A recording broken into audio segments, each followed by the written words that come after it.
Hi children, I'm here with chapter 4, Meeting Miss Trotwood, written by Charles Dickens. This video is for those who could not attend online classes due to connectivity or network problem. And children, those who attend online classes, please be disciplined. Don't say repeatedly, I can't hear you or you can't hear me. Miss, your voice is not coming. Saying this, you are not only disturbing me, you are also disturbing your friends who are able to hear me. So children, please be disciplined, be good and try to learn something. Good morning children. Open your book, chapter 4, Meeting Miss Trotwood. Children, this story is adapted from the novel David Copperfield. The writer of this novel is Charles Dickens. It is said that many things that happened in the book are based on his own life. For example, like David, he also had to quit school and work in a factory for some time.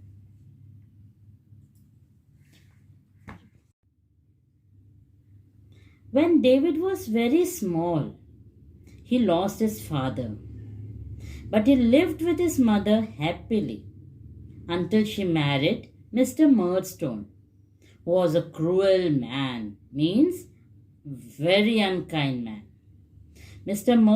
Murdstone's sister also lived with them. She too was very unkind. After some time, David's mother also passed away. And then both Mr. Murdstone and his sister started ill-treating David. They made him work in a factory instead of sending him to school. So David ran away from their house in search of Miss Betsy Trotwood, his only one living relative. Now let us read the story and understand what happens next. I had walked every step of the way, sleeping under haystacks at night. Fortunately, it was summer. My shoes were completely worn out, and my hat was crushed and battered. My shirt and trousers stained with heat, dew, grass, and the soil on which I had slept might have frightened the birds from my aunt's garden as I stood at the gate. My hair had known no comb or brush since I left London. In this condition, I waited to introduce myself to my aunt. So here children, here I is David Copperfield. He worked all day after day, sleeping under haystacks at night. His shoes were worn out, hat crushed and damaged with use. Shirts and trousers were stained with dirt, heat, dew, grass, and soil. In this condition, he stood at his aunt's gate. Since he left London, he had not combed his hair. He wanted to introduce himself to his aunt. Now see what happens. As I stood there, a lady came out of the house with a handkerchief over her cap and a pair of gardening gloves on her hands. I was sure she was Miss Betsy from her walk, for my mother had often described her to me. "Go away," said Miss Betsy, shaking her head. "Go along, no boys here." I watched her as she marched to the corner of the garden, and then I went softly and stood beside her. So, as David stood in front of the gate, a lady came out with a handkerchief over her cap and a pair of gardening gloves on her hands. With a walk, David realized this was Miss Betsy Trotwood. She didn't like boys, so she said, "Go away, no boys here." She watched her marching towards a corner of the garden. She knew all this because David's mother used to describe Miss Betsy Trotwood to him often. And then slowly he went and stood beside her in the garden. Nephew, no? "If you please, ma'am, if you please, aunt, I am your nephew." "Oh, Lord," said my aunt, and sat flat down in the garden path. "I am David Copperfield from Blunderstone in Suffolk, where you came when I was born. I have been very unhappy since my mother died. I have been taught nothing and made to work instead of being sent to school. It made me run away to you, and I have walked all the way and have not slept in bed since I began the journey." So, children, as David said he was his nephew, she sat flat in the garden path. She said his full story to aunt. He said he was David Copperfield. Since his mother died, he is very unhappy. He is not taught anything, neither sent to school for education. He was asked to work to earn money. So all this made him run away to her. He walked all the way and never slept since he started his journey. Here my self-control gave way, and I burst into tears. My aunt got up in a great hurry and took me into the house. The first thing my aunt did was to give me lots of strange tasting tonics. Then she heated a bath for me.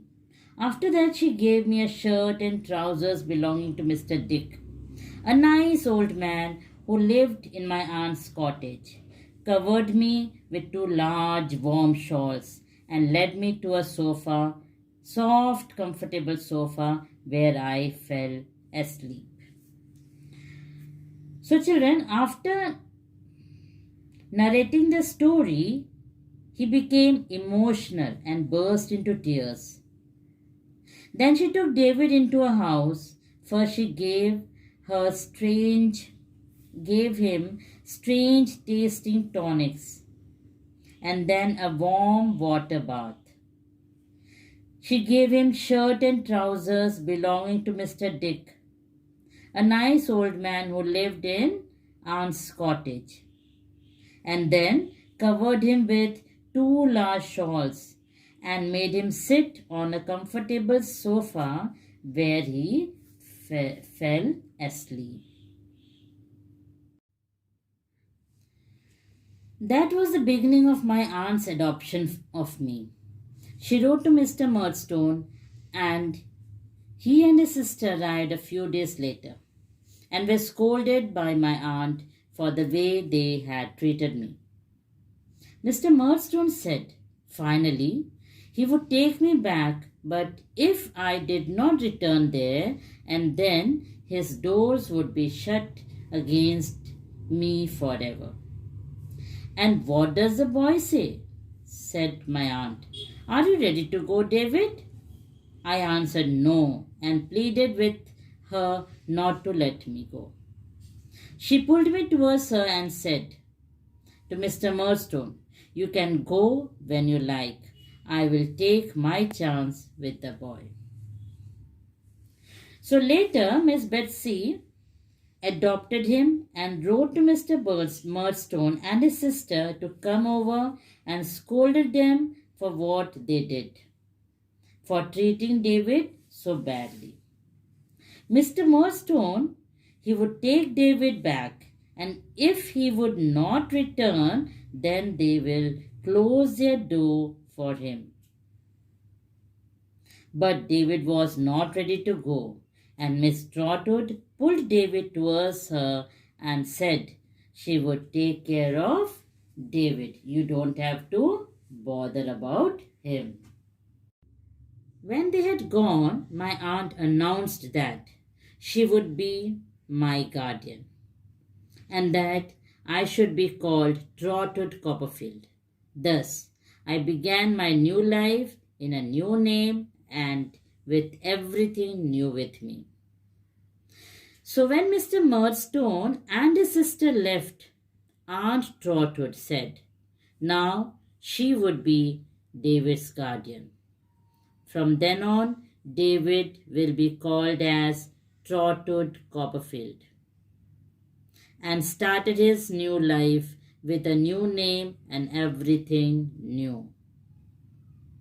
My aunt sent me to school at Canterbury.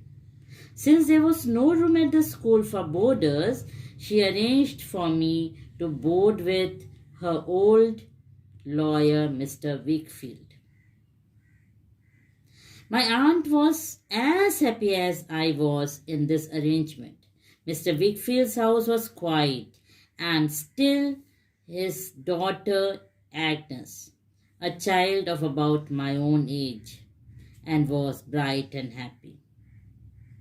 So Miss Trotwood sent him to school at Canterbury.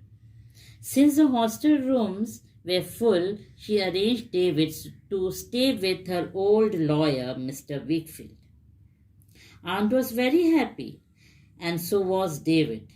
Mr. Wakefield's daughter and David was about same age. She was also bright and happy, so they stayed together. The school I now went to was better in every way than Salem House. But I felt very strange at first. It had been quite a while since I was at a school with companions of my own age. It seemed to me that I had forgotten everything I had learned. So the school now he went was better than Salem House. But at first he felt strange. He had been in school after quite a while with the friends of same age group, because before he was working in the factory. He felt he forgot everything that he had learned. However, I felt better when I went to school the next day, and a good deal of better the day after, and so on. That in less than a fortnight, I was quite at home and happy among my new companions. But the next day he felt nice, and better the day after, and so on. He was quite at home and happy with his new companions or his friends. Trot, said my aunt, when she left me at Mr. Wakefield's, never be mean in anything, never be false, never be cruel. I will come and visit you soon. And now the pony is at the door and I am off. So before leaving, Aunt called him by his new name, Trot. Before me leaving, she advised him to be good, never be mean, and never be false, and never be cruel. She said she will come and visit soon. And now the pony is at the door and she was leaving. She embraced me hastily and went out of the house, shutting the door after her. When I looked into the street, I noticed how sadly she got into the chase, and that she drew away without looking up. So before leaving, she hastily embraced David. Embraced David means gave a big hug to David and went out of the house, shutting the door. She felt very sad to leave David and go because now she had started loving David too much. So she got into the chase, a small horse drawn carriage, and drew away without turning back.